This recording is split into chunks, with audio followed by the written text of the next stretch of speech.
Wonderful. And yeah, I'm going to go ahead and share my screen and just prompt you all as you're settling in to go ahead and take a look at your Zoom name. And if you can, just make sure that you are renaming yourself to have your name in there in case somebody else's account, you've switched your name recently. We will have some opportunities for small groups as well. So in those small groups, sometimes it can be nice to have your video on if you want to get to know the other person you're talking to a little bit differently. So if that is possible for you, please do turn on your video and keep your mics off until we are soliciting those comments. And we will be using the chat feature as well at times. So if that's how you'd like to participate, that will be doable as well. And like we mentioned, the meeting is going to be recorded. We'll be sending out the links to the recording, the slide deck, and a survey as well. We'll tee that up at the end. Okay, so we are moving right into our first kind of little bit around ProInspire, who we are, what we're doing today, and then we'll get into our community agreements today.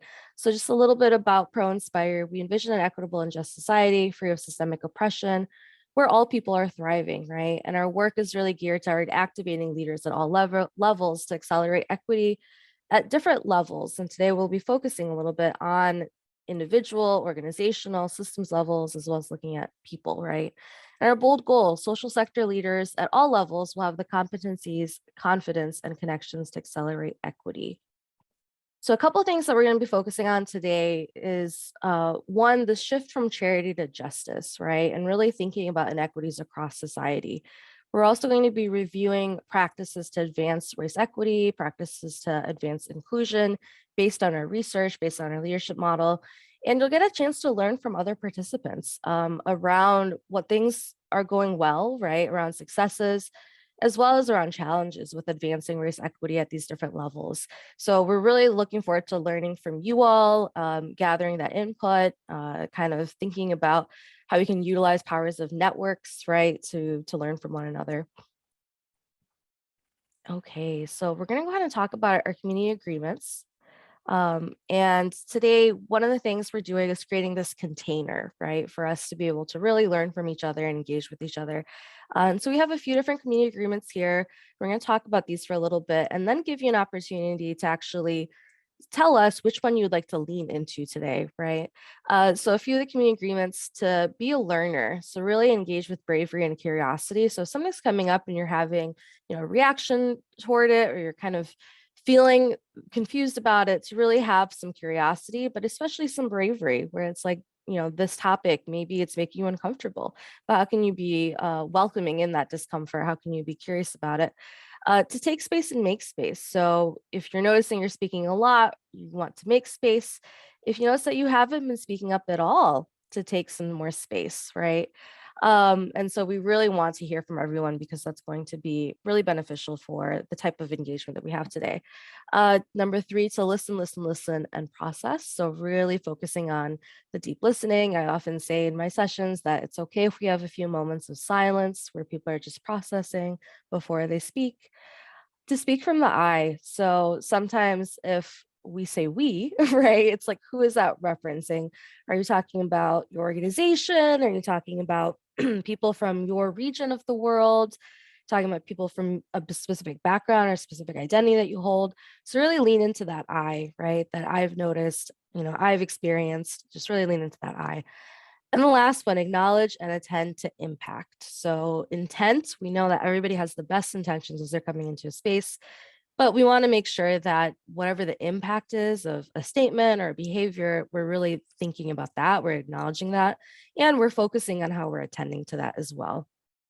So we're going to go ahead and give you all a chance to really focus in on which one you'd like to lean into today. So all of them are important, right? But which one would you like to lean into? So I'm gonna stop sharing here, and we are going to share a link to that Mentee question.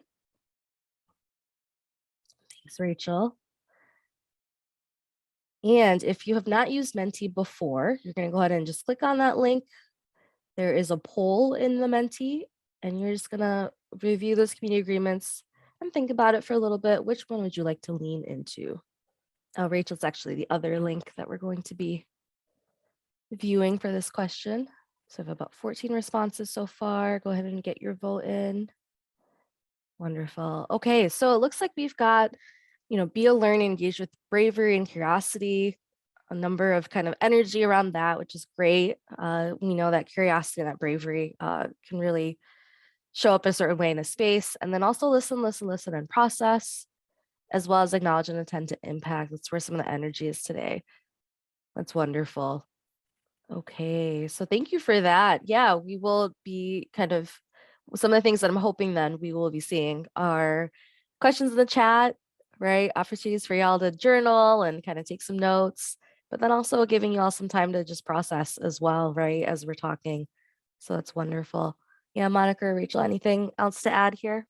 Oh, we are going to go ahead and talk about kind of our race equity model a little bit more and our foundational beliefs as well, and some ways to really engage with this further. So I'm going to hand it over to Monica right now. Thank you so much, Namira. Great to be here with you all. This part, as Namira mentioned, we are here to share our leadership model. And so before I do that, I'll give you a little bit of context, building on what Namira shared about ProInspire and our foundational beliefs. So she shared with you that we believe that leadership occurs at all levels. You don't have to have positional authority in order to practice leadership. So that's sort of a really important foundational belief for us. And as we develop leadership, we believe it's important to develop our own race equity analysis, both in our workplaces professionally, but also in our personal lives. That there's no actual separation between how this shows up for us at work and at home and in our communities.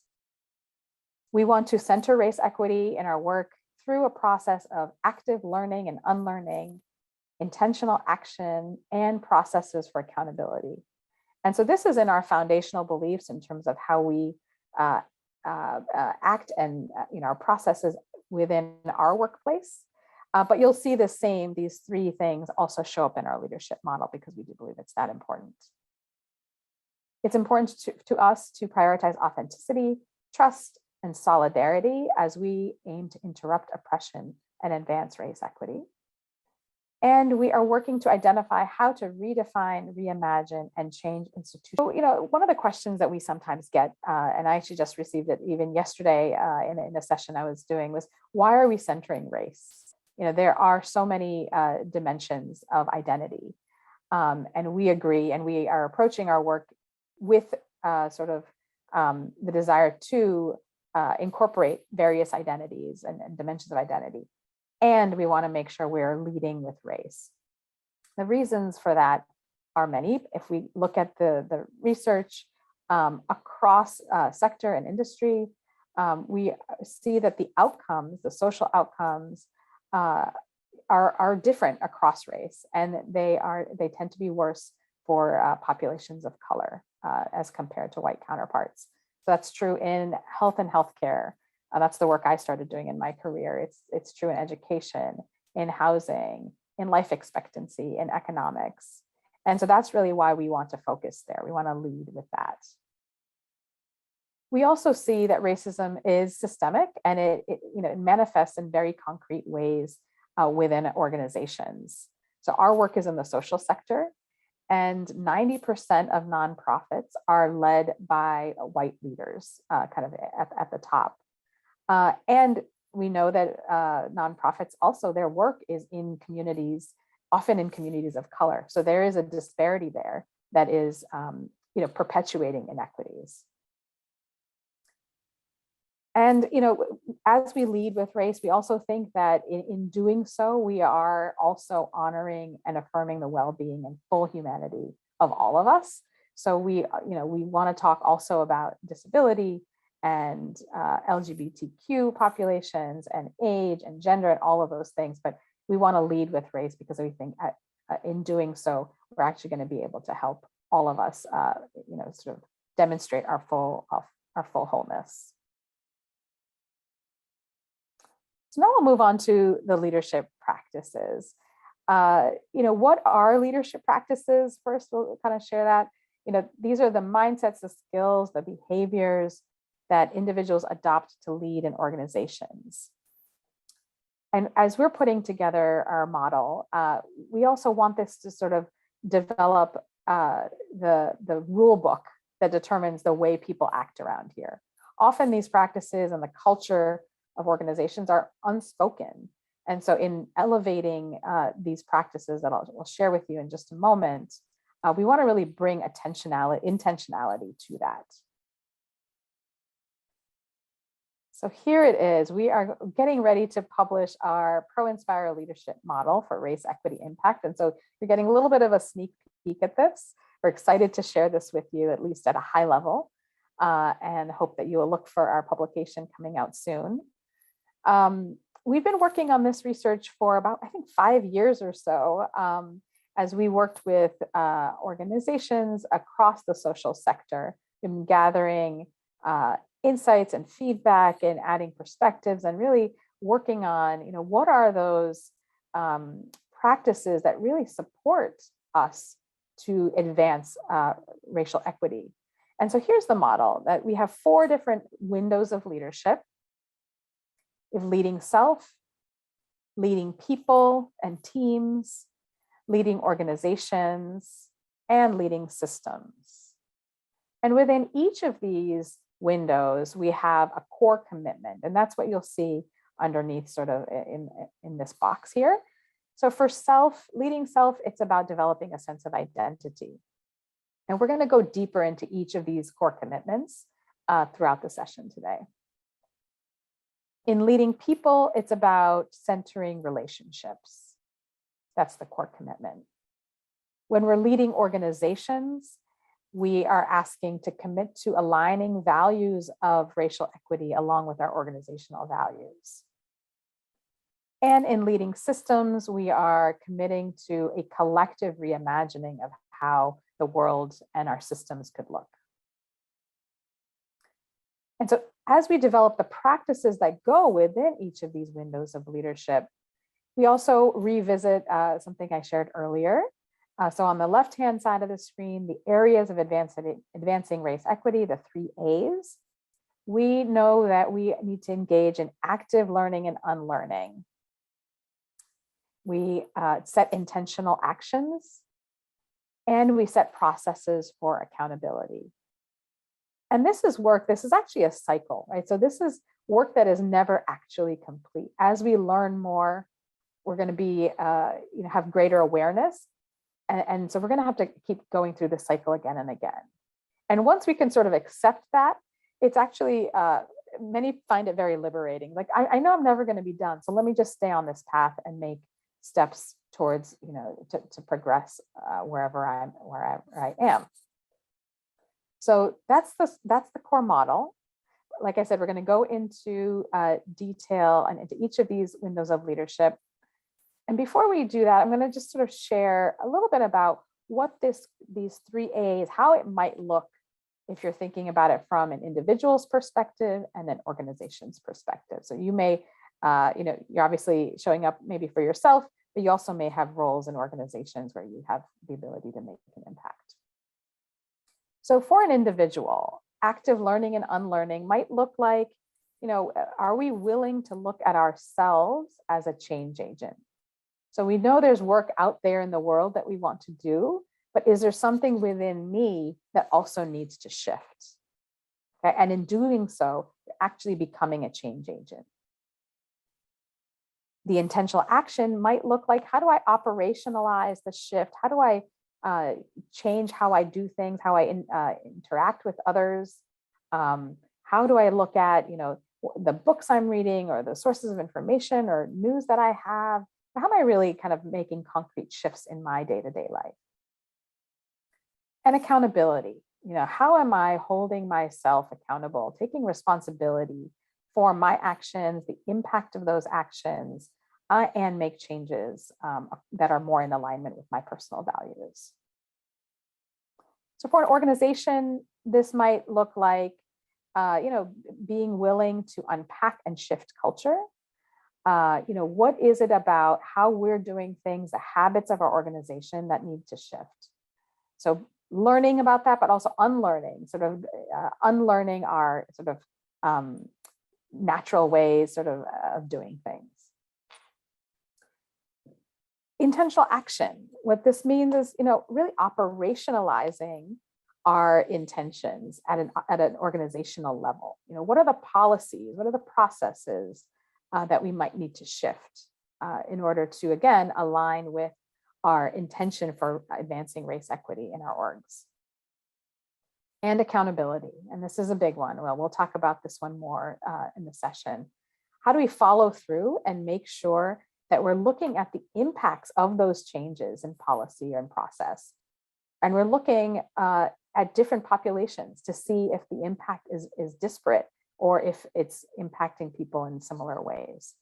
And so how do we set ourselves up for constant examining and reevaluating to make sure that our intentions are matching, our actions are matching our intentions.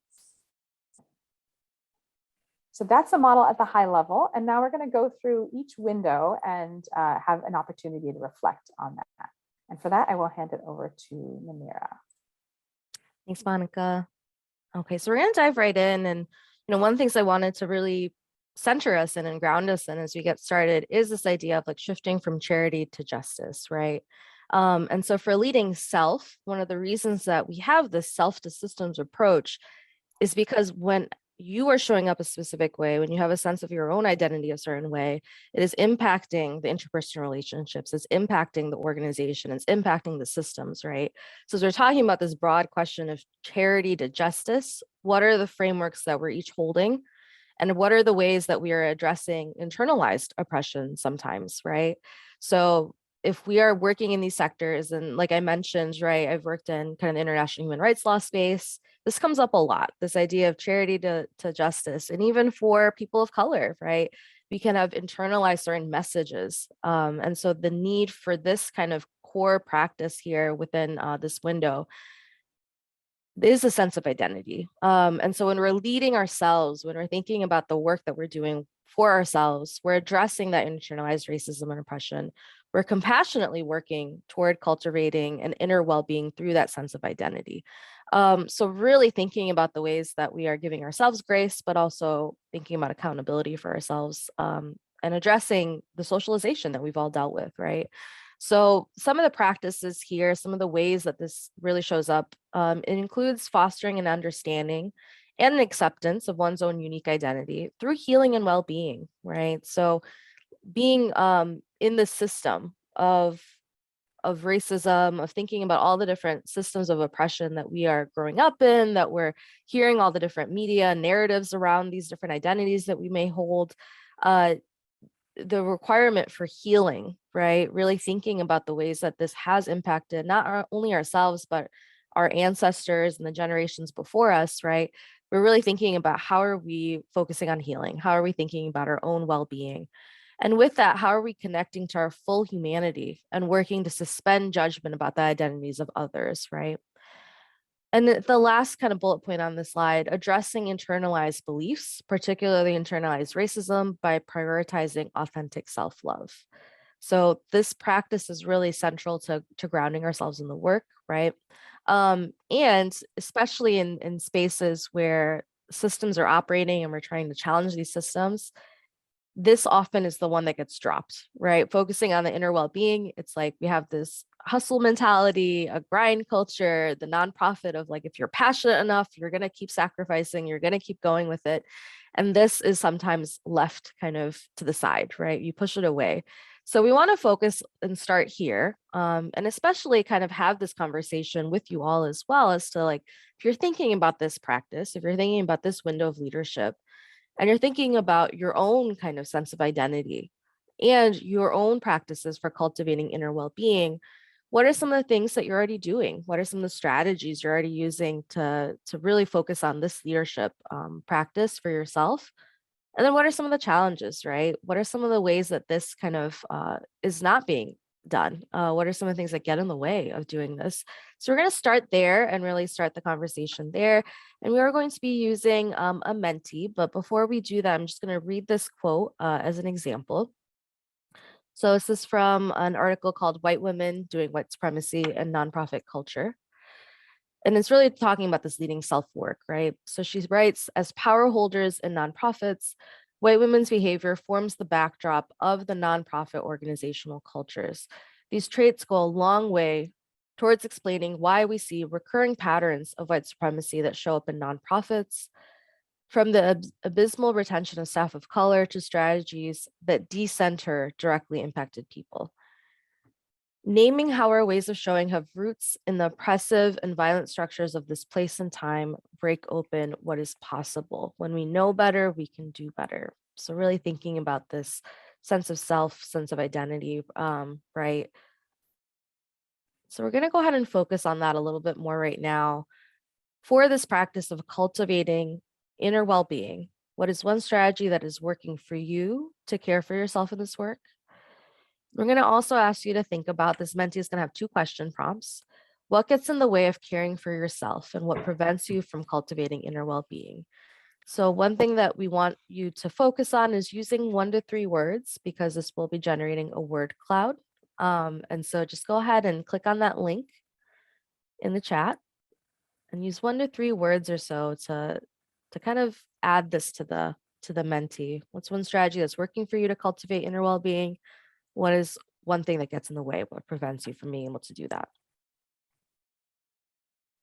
I'm going to give you a few minutes before we share our screens here. Okay, people are wrapping up on that second question right now, it looks like. Okay, if you're still working, feel free to keep adding.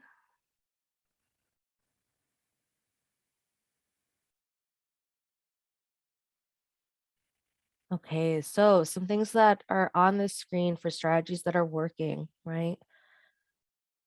Therapy is kind of in the center, therapy and also exercise, right? But really, a number of you have added that in, which is so important, especially thinking about the need for all of us to even be in a space to think about change, right? To think about, oh, I'm going to be interrogating something that maybe is a central foundational belief as to how I'm doing the work. We all need to be in that space of having some well-being, having some spaciousness, and even how we're doing to be able to have some of these deeper conversations right now. So some things that are showing up on here: exercise, therapy, encouragement from others, change of scenery, pulse checks, community engagement, limiting screen time, right? Self-love, friends, a good diet, space for reflection, positive self-talk, finding quiet stillness, structured time, boundaries, right? So this is really, really powerful.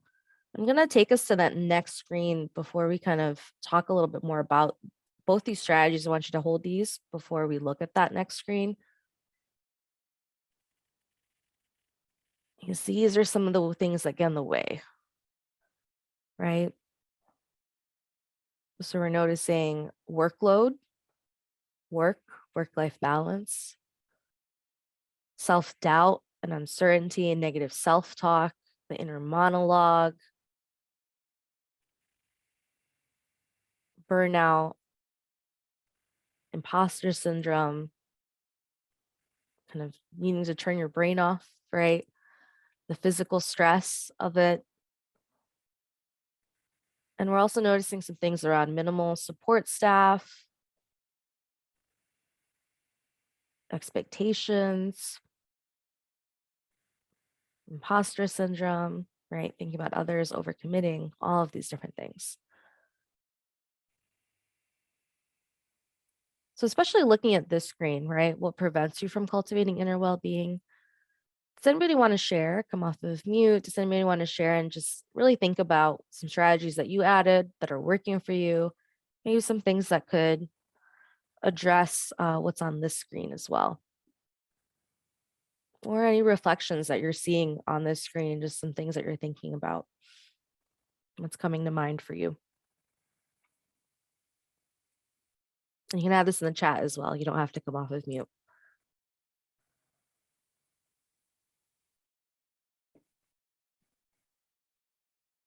I can jump in. Hi.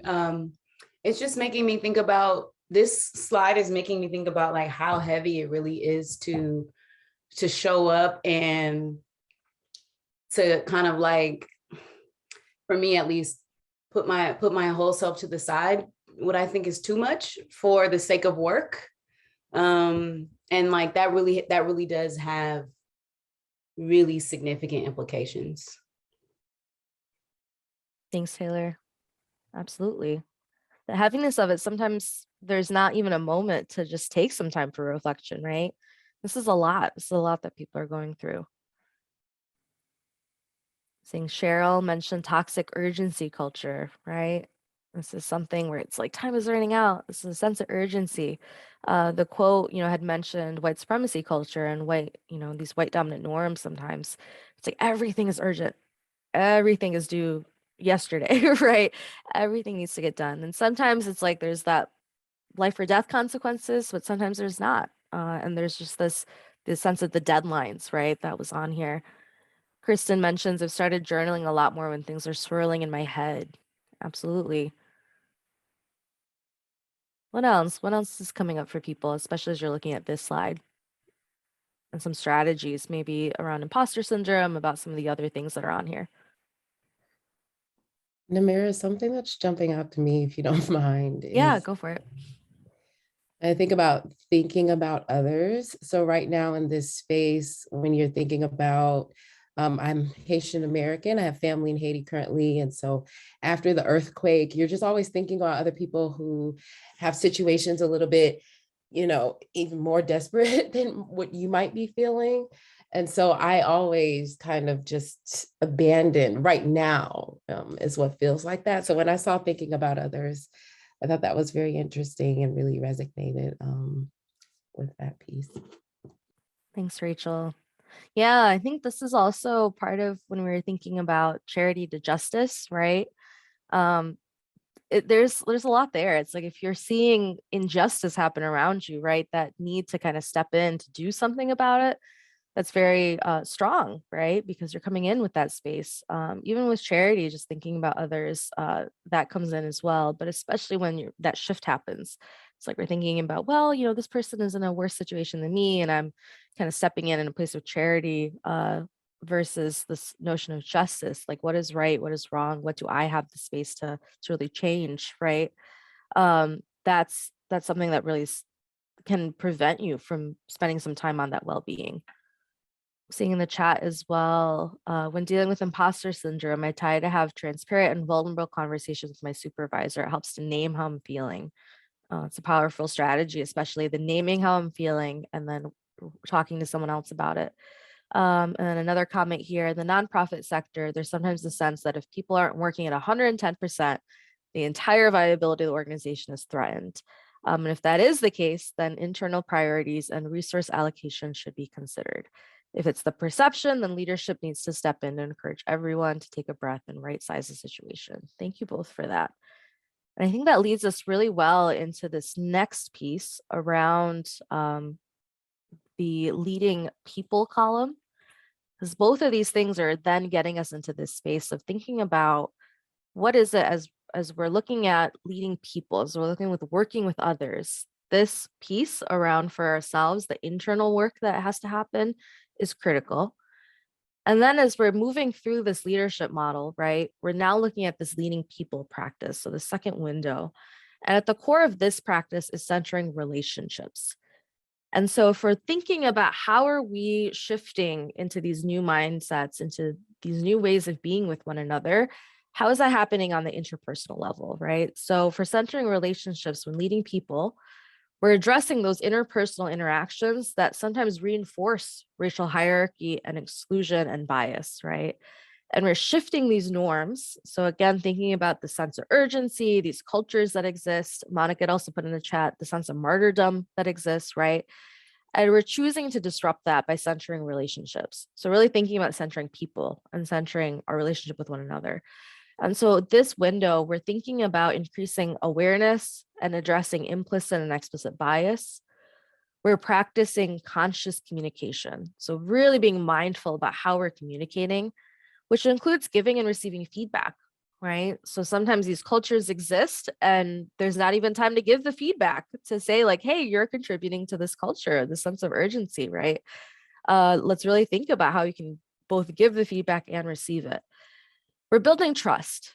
So here in Detroit, Mama Lila Cabell, one of my mentors, always had said relationships are built at the speed of trust, right? So how are we building trust with one another? And how are we strengthening those interpersonal interactions with strategies for healthy conflict?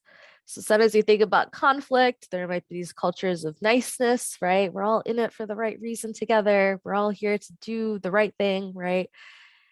But there is healthy conflict. And through conflict, there's so much growth that happens, right? And so part of that is so important to think about how do we have strategies for strengthening those interactions so we can move through conflict and get to a new place. And with that, how are we considering approaches to address challenges and restore relationships with one another, right? So when the relationship breaks down because we're having a tough conversation about race, especially about exclusion, about bias, about power, how are we restoring the relationship? When those challenges come up, how are we moving through this with one another to actually deepen the relationship with each other, right? So something to just think about for this is from Compass Point. And it's the headline of this article was, we can't work toward racial justice and equity without working on relationships. So they write that growing closer isn't just in service to the work of Compass Point, it's in service to our humanity. When we go to work and know that we're cared for, valued, and believed in, it allows us to feel a sense of belonging and pride, and a level of togetherness that can't be appraised. But opening ourselves up to sharing our sacred truths is no small request. When we open ourselves up in the pursuit of wholeness, we will also have moments of being hurt, harmed, or disappointed, which can leave us feeling even more broken, right? So as we're really thinking about this practice of centering relationships, we're bringing that in, where the more that we're really building trust with one another, that we're having these tough conversations sometimes, that there is conflict, right?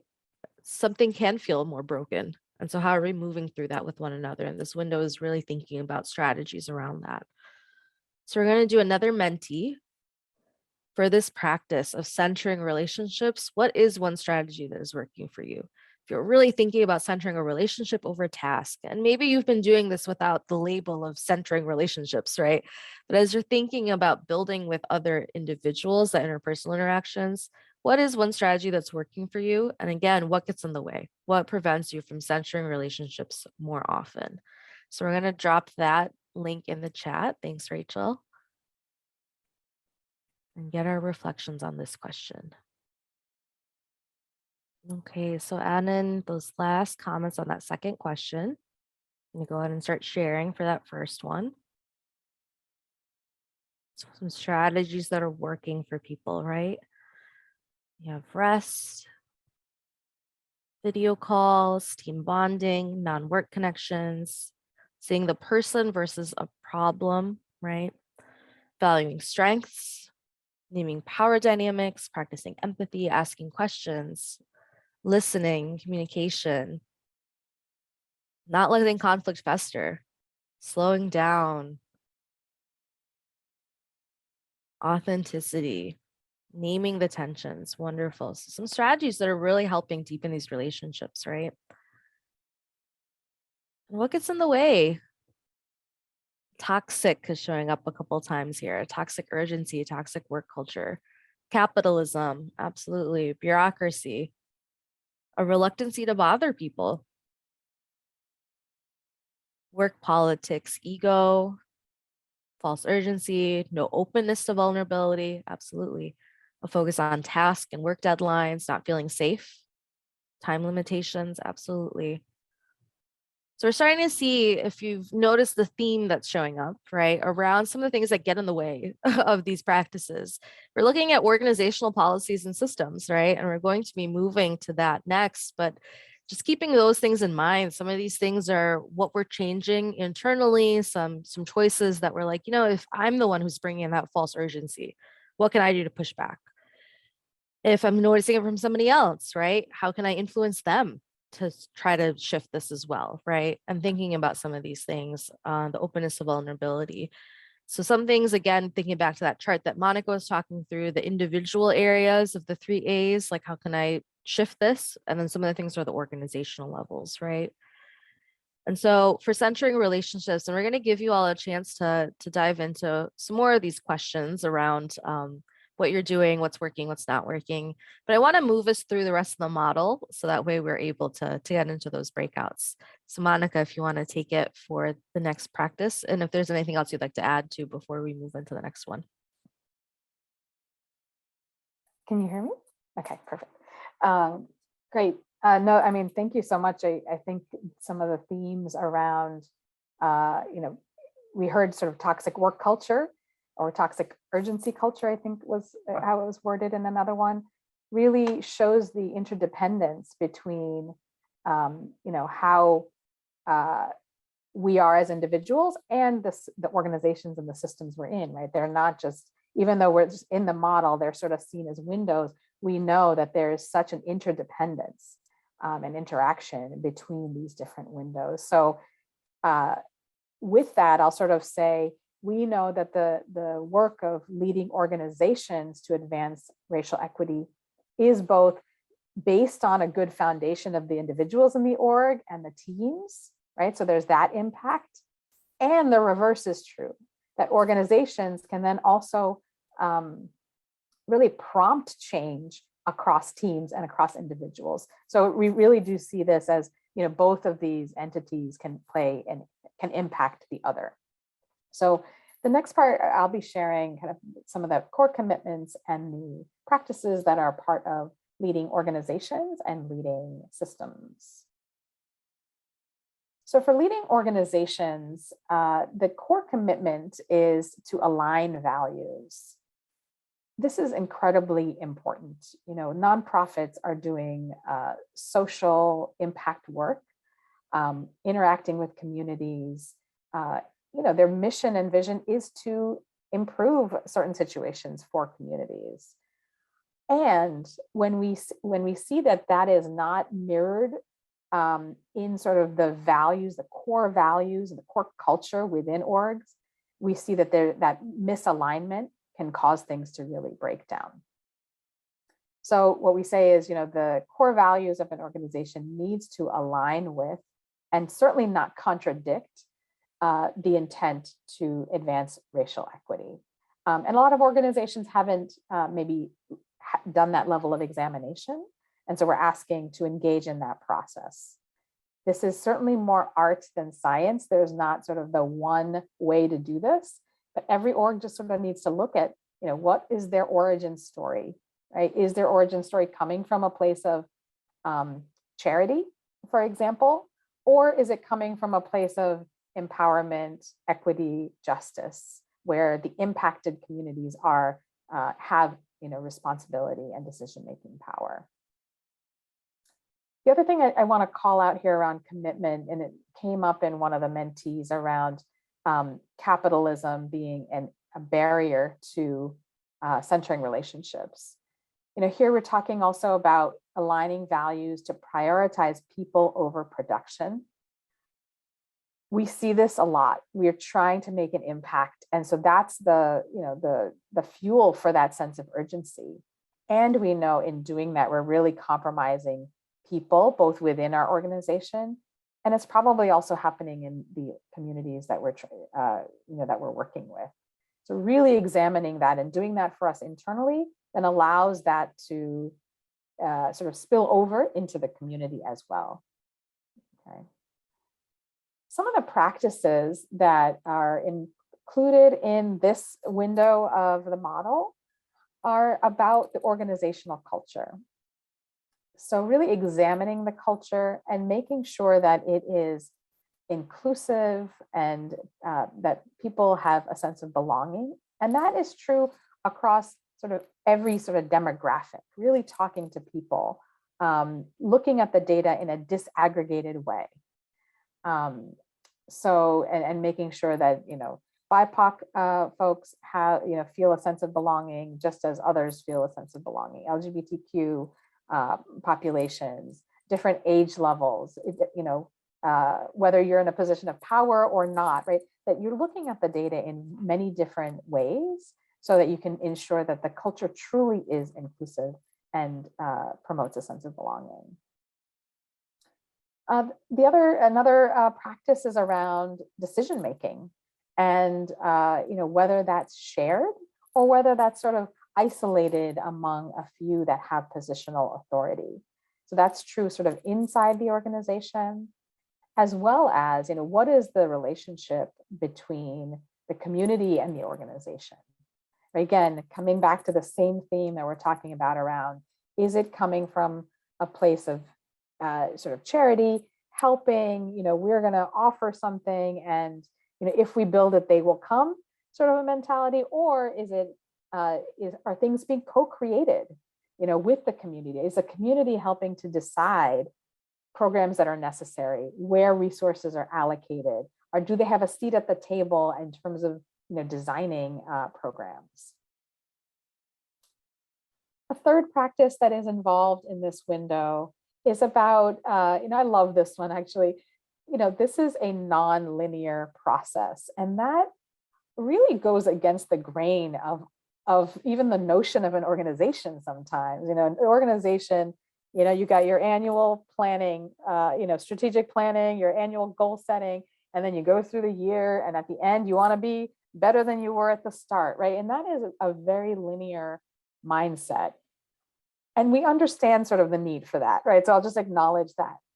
And at the same time, this work, focusing on race equity, is really asking us to do things differently and to develop a different habit and a different set of muscles around, embracing complexity, embracing stumbles. We will stumble on this journey. You might feel like you're taking 2 steps forward and 4 steps back. And that might feel like, oh, we've messed up. But actually, that's part of the work too. Because how we approach those challenges, how we show up, allows us to basically have greater ease with complexity. And so when I've had situations where, we have a major, basically a major screw up at an organizational level, it has been painful, right? It has absolutely been painful. And if we can stay in that, you actually learn so much. And then the next set of steps, we sort of learn and grow from that. And we've actually gone beyond where we were before. So it is, this is a really tough one, I would say, at an organizational level to implement. But this is where having a leader or leaders who can do this on an individual level really allows the organization then to kind of sit with it too. So again, talking about interaction between the windows here. So a case study, sort of to demonstrate what this looks like. The Annie E. Casey Foundation had a strategy. They invested 3 years to ensure that all their staff and departments were making shifts to operationalize racial equity values and processes. And so this went beyond training. Okay, so we always know that groups want to start with training and understand kind of where that comes from. And it is important to have some shared level of shared sort of understanding and vocabulary. So that's fine. But really the work was in after the training, and how does each organization reflect on their work and make changes that are going to be in alignment with racial equity. So for HR, it was about looking at their job descriptions and their performance review process and making sure that the kind of descriptions or the requirements were written and in an equitable way.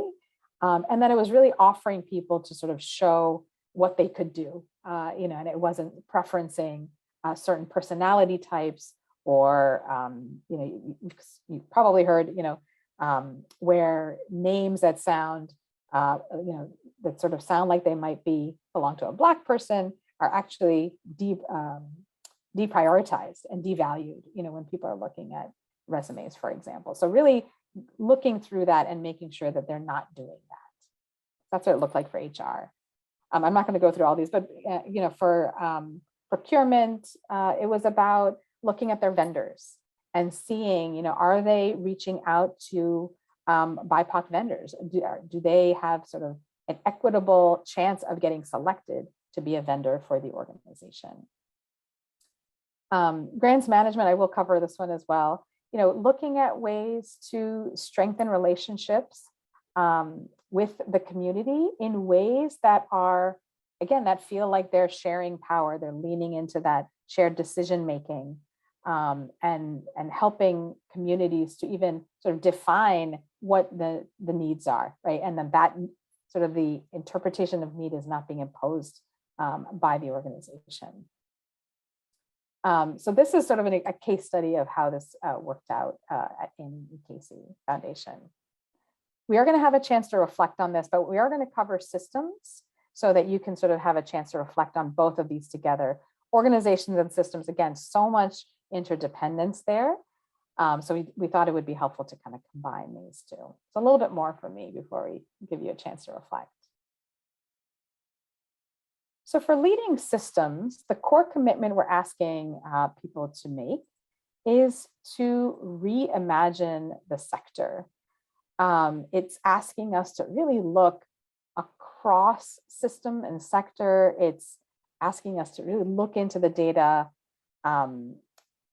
really try to understand the root causes of the inequities as a way to then allow our imagination to open up and see what we can do together.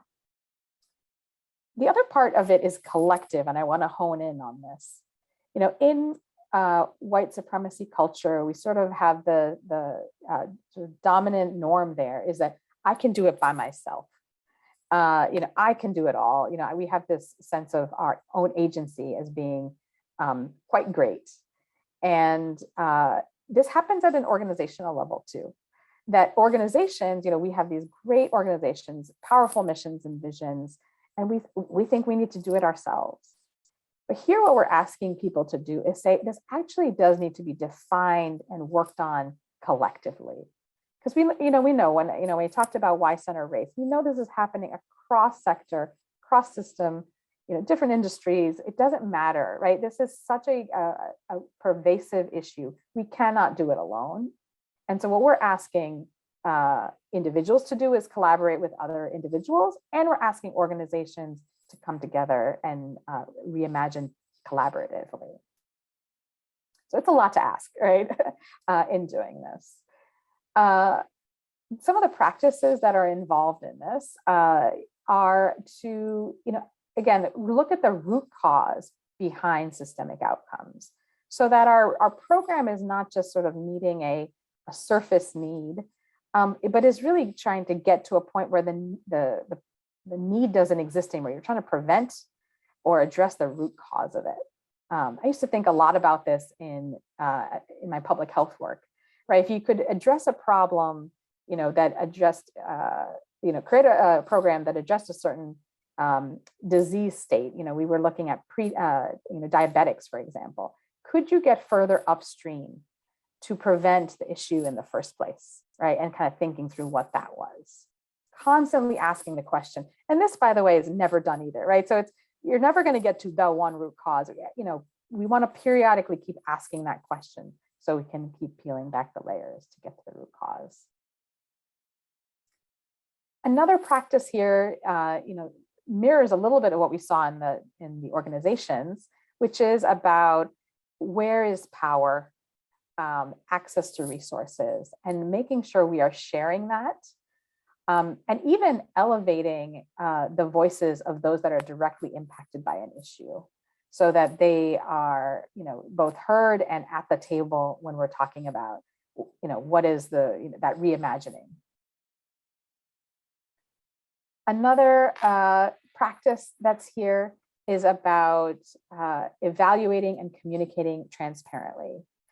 So in the organization section, we talked about stumbles, right? This will happen certainly when we're doing collective reimagining with organizations, with other organizations or other sectors.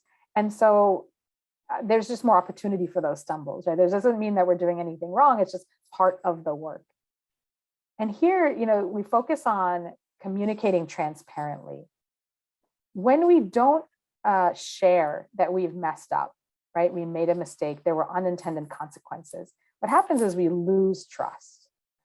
And when we're talking about centering relationships, you need trust. It is a requirement. You have to have it. And so this transparency piece directly relates to trust.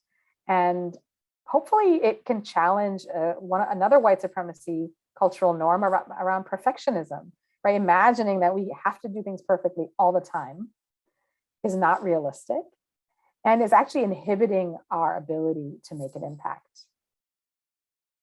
So we want partnerships that are built on transparency, collaboration, and Namira mentioned earlier, and I love this word, which is grace, right? Giving each other grace as we're doing this work. So those are some of the practice I wanted to highlight.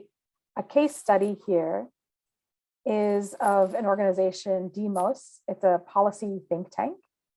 And they, in 2014, made a statement of rationale for our racial equity transformation.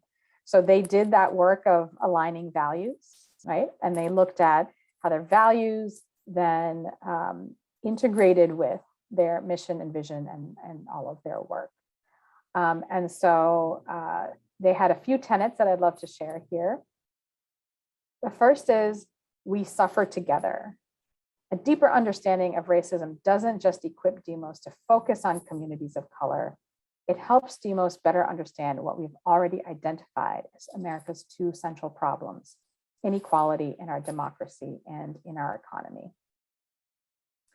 So they've really integrated, right? More than aligning, they've made sure that these things are so interdependent on each other, that their values, their intentions, their mission, vision, work programs are all kind of addressing what they see as the root cause, the inequality in democracy and in the economy.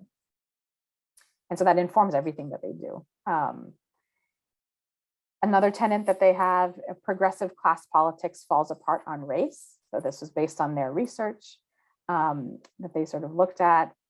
It's more than a black and white story. So again, they're leading with this, but they're also saying, we want to focus on the intersections between race and other group identities.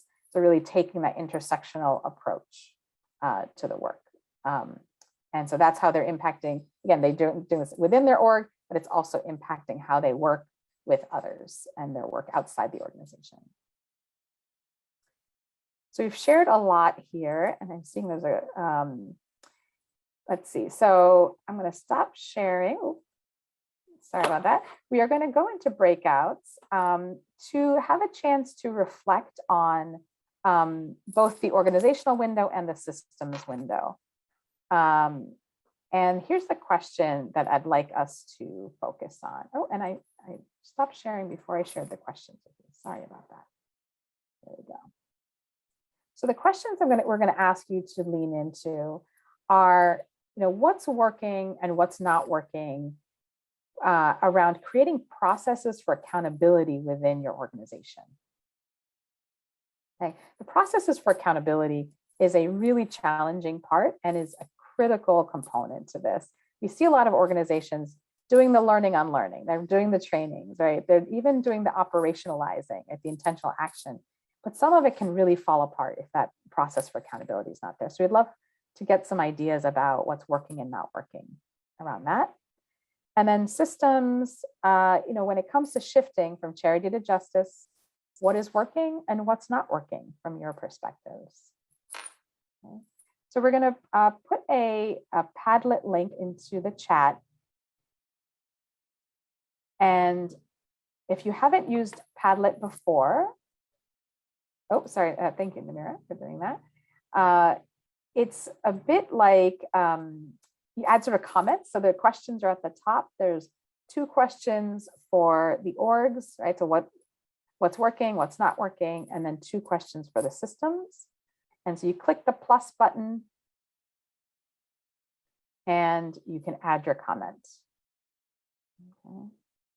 And if you, as you're reading through, you can also click a heart to support the comment of somebody else. Okay. I think we're going to have, Namira, are we going to have 10 minutes in the breakouts or a little less? Yes. 10 Okay. minutes. Sounds good. All right, perfect. Opening up the rooms. Oh, sorry, hold on, not yet, Rachel. Oh, sorry. We're gonna open up the rooms right now or give people time to think? Sorry. I've closed. Everyone should be back now. Okay. Okay. Do people need time to think first, or do you want to jump into the breakout rooms? Let me just ask the group. Are we doing this because people are adding ideas? Are we meant to be talking or mostly brainstorming or doing both? Yeah, so why don't I give you a few minutes to add a couple notes and then we'll open up the breakout rooms. Is that okay? Perfect. So throw ideas out and then talk about our ideas. Great. Yes, perfect. Is there something you wanted to share, Alicia? No, I hit it accidentally. I'm calling in through my phone. So I was trying to find out if breakout rooms were activated yet. They are not. Thank you. Okay. All right. Sorry about that. That's okay. No worries at all. And if you're having any trouble, let us know. And we will help you get into a room.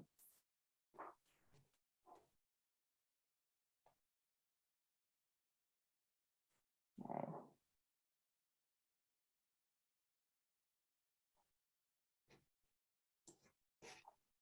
I think everyone is in a room. Okay. Wonderful. Do we want to go to room 3 or are we okay here?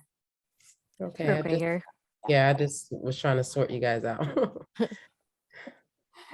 I'm so sorry for that confusion, but All right. I appreciate you rolling with me. No, I think it worked out. This is a great session. I really love all of the questions and the way you framed your model. Oh, that's Thank you really for good. that. Yeah. Yeah. Yeah, I think we can Oh. give them until like maybe 52-ish, somewhere in there, about 8 minutes or so, and then bring them back. Yeah. And so then are we thinking sort of skip the large group debrief and go into Maybe like a couple comments. Yeah, maybe just a a few couple, yeah. comments, and then we can go into like commitments and closing.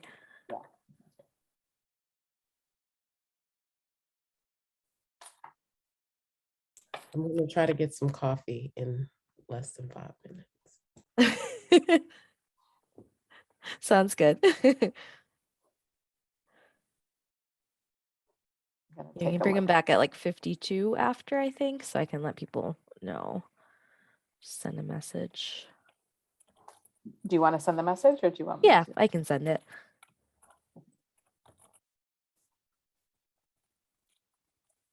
What is that, 8 minutes? No, 7 minutes?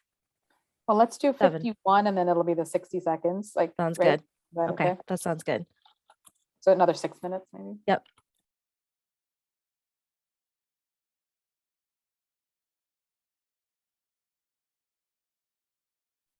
Yeah, I totally lost track of time earlier because we're working on some curriculum revisions and I was like in it and then realized I was like, oh my gosh, it's already 12:50. So apologies for being late today. Yeah, that's all right. Seems like a good group. I know people are off camera, but even then, it's just from the responses and the mentees and very thoughtful responses. Yeah, I find it interesting that when you get a group of people, like who work in this space, right, who do these kinds of things and work with other people on leadership and accountability issues, and then when we answer things about what gets in our way of advancing these ideas or living these values, it makes you think, wow, if people who focus on this all the time are having such difficulty, how does it actually feel in the greater kind of community who doesn't think about this like all the time, as in like the leadership aspect of it. It really kind of blows me away. And it's one of these kinds of issues that like I'm constantly thinking about and sort of fielding within our organization, around like workload and because people who do this work, they care so much. You don't do this work if you don't care. And then that that level of caring often helps, or doesn't help you put up the boundaries. And so I find myself trying to actually live up to what I espouse around, right, with others in terms of wellness and resiliency and those kinds of things. But it always feels good to be in this space, to not feel, alone, that we're all Right. kind of feeling the same kinds of things and trying and grappling with them. Oh, such a Well, great it point, keeps Cheryl. coming back to that, the interaction between the self and the system, right? You can't, right? I mean, you can have the best of intention. I set my, resolution or whatever at the beginning of the Right. year, but life, I mean, these barriers that they're talking about, if you're in a culture that doesn't value that, it's going to be really hard. It's not impossible, but it's really challenging for the individual to uphold what they are really, committed to, actually, right? So I just think I love that, they sort of came up with those things, right? Those connections, even in their comments. So I love that. And it's hard to remember that, like, and give ourselves grace, right? Because it's like, Right. it's not my willpower. It's just, I'm also impacted by this. Yeah, definitely like the weight of the systems, like that keeps coming up for me, where I'm like, capitalism gets in the way, and it's like, this is real, right? Like, Yeah. and especially thinking about like the grant cycles and just with everything, it's like, even if in funder spaces, I know that, some funders have made shifts on that, but it's hard to get away from like, well, the consequences of if you do divert from like the way of doing things. And then, yeah, like what is the impact going to be? And do we have enough resources to then deal with that impact? If we miss a deadline, or if we are like, well, we're going to, reduce rates, or we're going to do this, or we're going to do that, and, take more time to meet this deadline. And yeah, such a weighty thing to be like, let's try to shift this. So I think in some ways it also is like, I think that grace and compassion piece, like when I look at responses, I'm like, oh yeah, like we're doing really well given the circumstances, like I Right. think that definitely comes up for me, where it's like, these are just big things. These are big, heavy things to try and process. Yeah. Yeah. And the climate the past couple of years, and a little bit, well, not just a little bit, but back from that has just compounded it even more. I mean, obviously, Absolutely. I think brings up that toxic urgency. I'd never heard that term. I find that that's a great term. It really feels like it definitely describes some of experiences, I think we all probably have, but I think that it contributes to that toxic urgency. Oh, absolutely. Yeah. No, I think the urgency piece, like the vision that I was getting, the visual. And no one's coming back, so that's good. Mhm. That's That my is a good first sign. sign. That's a good sign, yeah.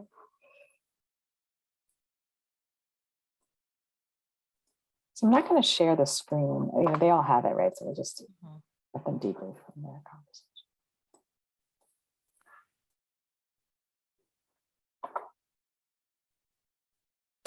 Welcome back. We're getting the group back here. I think it went out. Okay, wonderful. So we're going to just take a couple of minutes here to sort of see what came up for you in your group. So if anyone wants to share an insight that came from either the what's working or a challenge, or came up in your conversation. I'd love to hear a voice or two, or put them in the chat as well, if you'd like.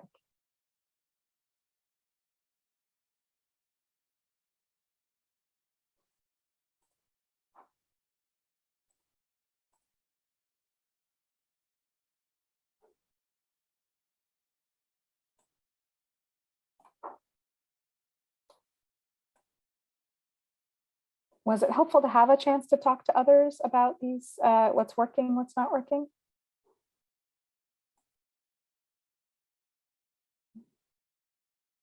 We were reflecting out here that this is big and deep work. So this is incredibly challenging. And we know we only have an hour and a half with you all.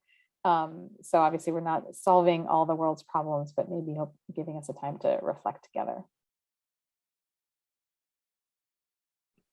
Yeah, I thought it was interesting. All of my group came from really different organizations, and even with that, some of the experiences that we've had are similar. And also it was really helpful to just think through creatively, the problems that, or the, struggles that each of our organizations are having, how the solution to that might be, similar, or I can draw on different kinds of ways other organizations, even if they're different kinds, are, trying to do this work better. Thank you so much, Grace.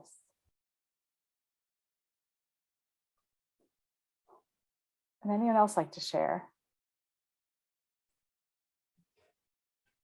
I'll just chime in from our group. We were talking quite a bit about the struggle for some orgs where there's not a alignment. So accountability, they're not at that stage yet, right? Just what you do with that different dynamics when there might be a disconnect, not resistance and not a lack of buy-in, but just not alignment on where the group is and what actions can be taken and how to move things forward. So that starts to create some disconnect and frustration across the org. Yeah. Yeah, we saw that in a couple of the comments related to accountability. And, sometimes we think about accountability needs to come after you do all the things, so that, and that's, a bit of the norm, right? We want to study and then get like the A+, right, on our test. But the accountability is actually, we're sort of shifting it, I think needs to be there in parallel with the actions, not as a way to be punitive necessarily, but as a way to sort of track and gather feedback on how it's going. It's really a way to just make sure we're in alignment. Thanks, Lisa. Yeah, one thing that came up, Lisa, as you were speaking, was like remembering some spaces I've been in where people have different notions of what justice even looks like. So it's like we're having these conversations about accountability because somebody's like really pushed against a norm that we're trying to set. And then we're having this big picture conversation about like, well, what is the goal? What is the objective? What are we trying to even work toward? Because if we're having different viewpoints toward that, it's very hard to then say somebody has brushed up against a norm, somebody has caused harm, and people are like, well, that's not what we're working toward. So yeah, absolutely that time needed for the alignment of like, well, what are the values? Where are we working? Who are we not going to be working with? What are we not going to allow in the space? And getting some consensus around that before we even can get to a place of really thinking about, how are we then repairing a situation?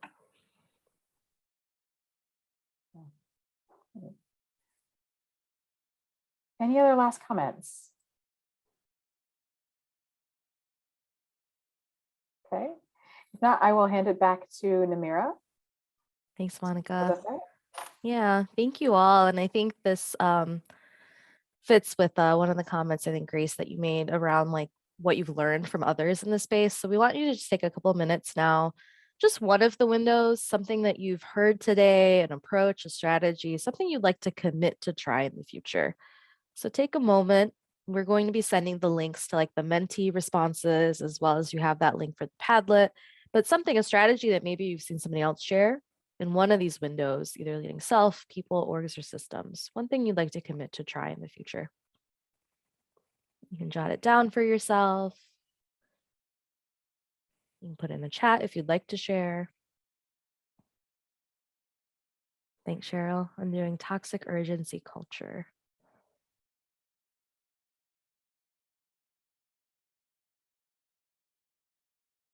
Okay. Kristen, with orgs and programs, commitment to co-creation. Thank you for that.